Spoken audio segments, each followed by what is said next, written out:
Beyazdan kurtulayım derken Bulut bu sefer bu dolaba girmeye çalışıyor. Bu kız bunu da alıştırdı. Uğraşım ne yapayım, klimamız yok ha.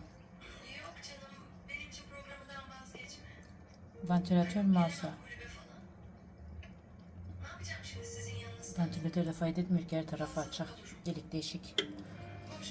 Neyse bugün de biraz dolapta sen istirahat et. Sen hastasın. Böyle biraz açık bırakıyorum, kal tamam mı? Yarım saate kadar. Hadi bay bay aşkım. Bay bay Bulut.